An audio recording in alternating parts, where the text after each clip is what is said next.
네. 자, 조국혁신당은 사실 검찰개혁 깃발을 세게 든 정당입니다. 어제 더불어민주당 TF에서 형사소송법 개정안을 발의했는데요. 의원님께서도 형소법 개정안에 대한 입법 발의 중에 차규근 안도 있어요. 네네, 우리 네. 조국혁신당 그 법안을 제가 대표 발의를 했습니다. 네. 예. 그래서 민주당에 나온 법안에 대한 입장과 그다음에 이제 여기와 차별화되는 차규근 의원님의 안은 어떤 건지 설명을 좀 해주십시오. 지금 형사소송법 개정안이 네. 시민사회 주도로 이제 만드는 그 김용민, 박은정 두 분의 그 대표 발의한 법안이 하나 있고요. 네. 그다음에 이제 우리 조국혁신당의 법안으로 제가 대표 발의한 법안이 하나 있고, 네. 어제 민주당에서 김한규 의원님 그 대표 네, 발의로 예. 어제 오후에 이제 발의한 법안이 이렇게 세 개가 있습니다. 예. 이제 시민사회단체 주도로 이제 준비된 김용민 박은정 의원님 법안을 보면은 상당히 이제 전반적으로 형사소송법 개정의 내용이 좀 방대하게 담겨져. 물론 거기에는 이제 형사소송 196조 네. 그 검찰의 직접 수사권 네. 그를 폐지하는 예. 1항 2항 다 폐지하는 그런 내용이 담겨져 있고요. 예. 그 부분은 뭐 김용민 박은정 법안, 차규근 법안, 또 어제 민주당 김한규 의원님 안? 법안 다 똑같이 네. 다 폐지 삭제는 예. 공통됩니다. 196조 삭제는 네네. 공통안이다. 예, 그 점에서 이제 예. 검찰의 수사권은 예. 삭제하고 예. 이제 보안 수사 요구에 예. 관한 내용으로 되어 있는 건 다 똑같습니다. 네. 이제 차이점은 예. 김용민 박은정 의원님 법안 아까 말씀드린 것처럼 전반적으로 이 형사소송법에 대해서 좀 개선해야 될 부분이 방대하게 네. 이렇게 좀 담겨져 있다 예. 그러면 뭐 제가 대표 발의한 법안은 좀 필요 최소한으로 이렇게 좀 이렇게 한 거고요. 네. 또 어제 김한규 의원님 대표 발의한 법안 민주당 법안도 예.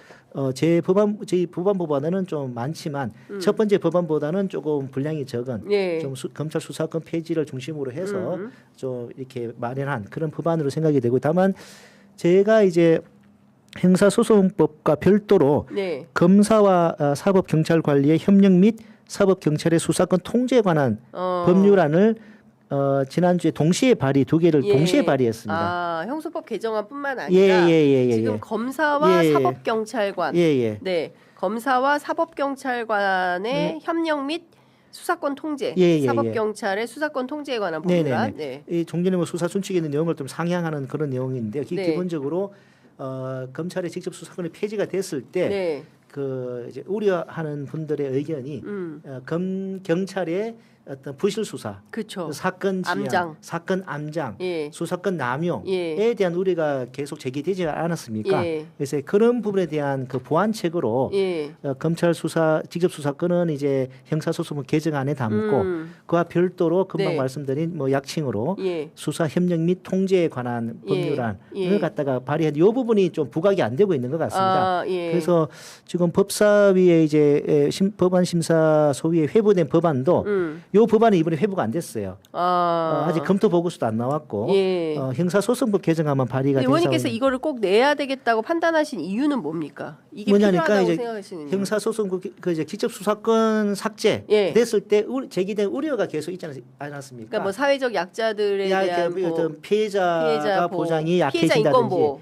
뭐 어떤 피해자의 권리가 약해질 수 있고 사건이 네. 좀 이렇게 뭐 많이 지연될 수 있고 예. 또 경찰의 수사력이 여전히 약하지 않나, 예. 전문성이 좀 떨어지지 않나, 예. 또 어떻게 보면 약간 남용하지 않나, 예. 이런 부분에 대한 이제 통제가 필요하다.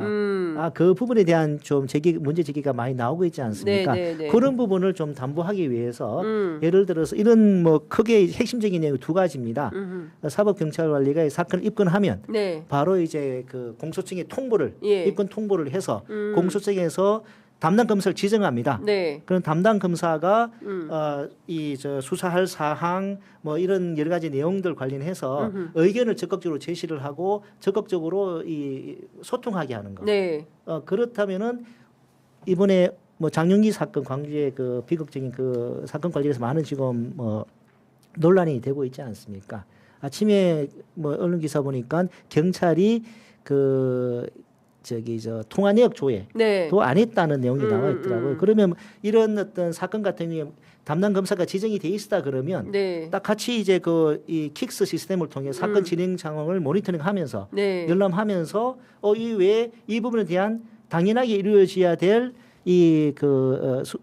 통화 내역 조회나 이런 부분이 안 됐는지 그 경위를 물어보고 확인하고 그 수사지휘에 해당하는 거 아닌가요? 의견을 내는 거죠. 의견. 예, 수사지휘는 지휘라기보다는. 이게 약간 법률 전문가로서 예. 그 의견을 내도록 하는 것이죠. 이게 만일에 검사 수사 지휘권이 남아 있는 상태였다 그러면 이런 조항들이 종전처럼 그 검사의 수사 지휘나 이게 계속 남아 있는 게 아니라 우리가 제기됐겠죠.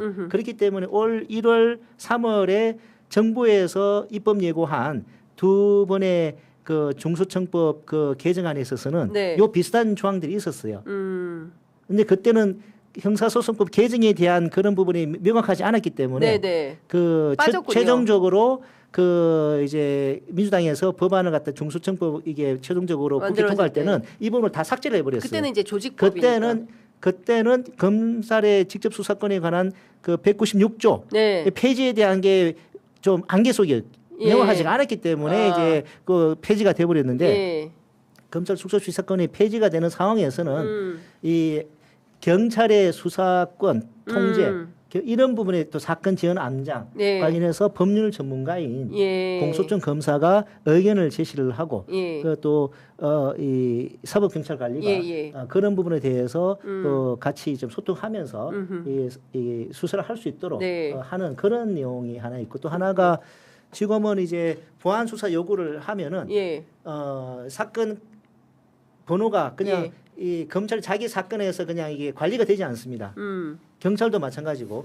그래서 보안 수사 요구나 재수사 요구를 하더라도 계속 사건 번호가 유지되도록 그럼으로써 이 사건이 멸실되지 않도록 사건이 계속 그 공동 관리되도록 하는 조항도 이 법안에 두었습니다. 그래서 이 법안이 같이 이제 법안 심사 소위에 그 회부가 되지 않았는데 이런 그러면 이 법안이 그냥 날아가는 거 아닙니까? 아니니까 이제 그 일단 형사소송법 먼저 이제 하고 요것도 바로 또 이어서 할 수도 있고 조항이 몇 개 11개밖에 안 되는 조항이니까 간단한 취지도 그렇게 복잡한 게 아니니까 바로 또 검토 보고서에서 또 법안 심사가 될 수 있다고 생각합니다.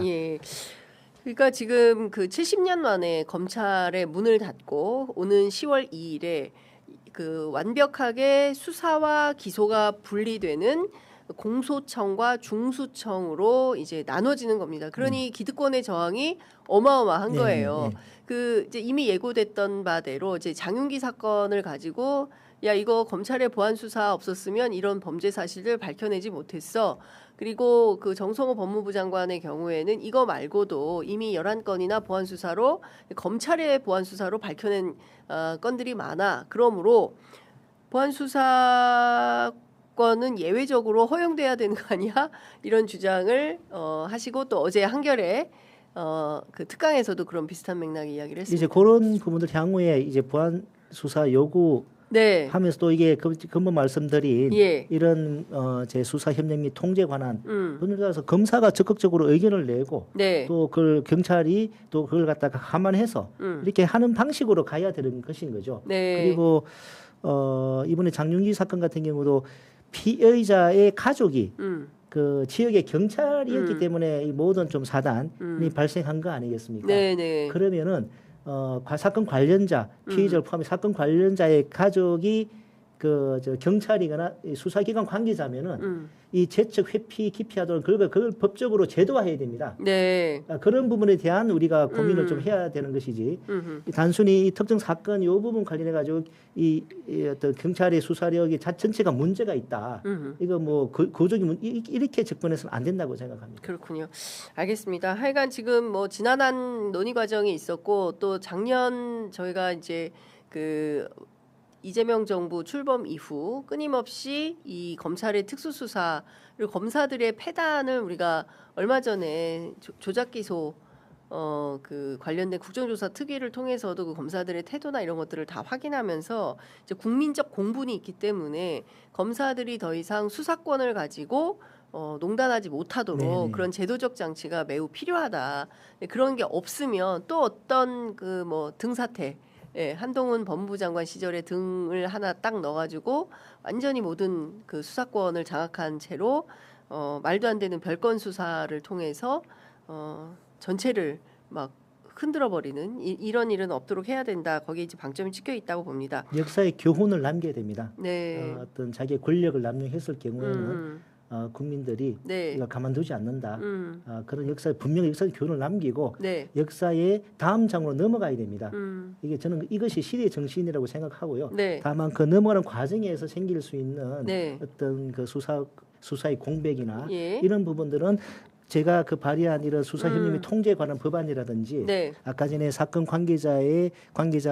사건 이제 관련자의 가족이 수사기관을 송사한다 그러면 네. 그걸 바로 초기에 예. 이게 바로 이게 사건을 배제하거나 제책하거나 네. 하는 그런 시스템 이런 걸 갖다가 도입함으로써 극복을 해 나가는 네. 것이 저는 시대 정신이라고 생각합니다. 알겠습니다.